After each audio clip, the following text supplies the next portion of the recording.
विधानसभा मतदानापूर्वी मतदार याद्यांमध्ये छेडछाड झाल्याचं मवियाकडून सांगण्यात आलंय। महाविकास आघाडीचे भाजपवर गंभीर आरोप करणारं पत्र समोर आले। 2024 मध्येच हे पत्र देण्यात आलं होतं। पत्रावर मवियाच्या 3 प्रमुख नेत्यांच्या स्वाक्षऱ्या आहेत। संशय असणाऱ्या 13 मतदारसंघाचा या पत्रात उल्लेख।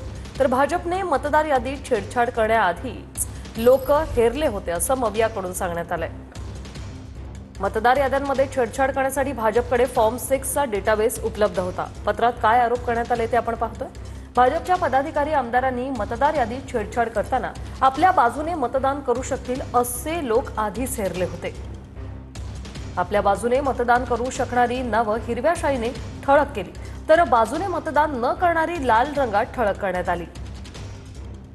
यादी थेट एका खासगी सर्व्हरवर अपलोड करण्यात आली आणि नंतर मोबाईल ॲप्लिकेशनमध्ये अपलोड करण्यात आली। याच यंत्रणेमुळे त्यांना आवश्यक असणारी मतदारांची नावं मतदार यादीत राहिली आणि बाकी नावं आपोआप डिलीट झाली।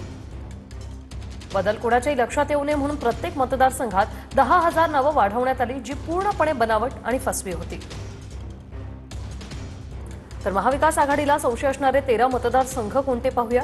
शिर्डी, चंद्रपूर, आर्वी, कामठी, कोथरूड, गोंदिया, अकोला पूर्व, चिखली, नागपूर, कणकवली, खामगाव, चिमूर, धामणगाव रेल्वे,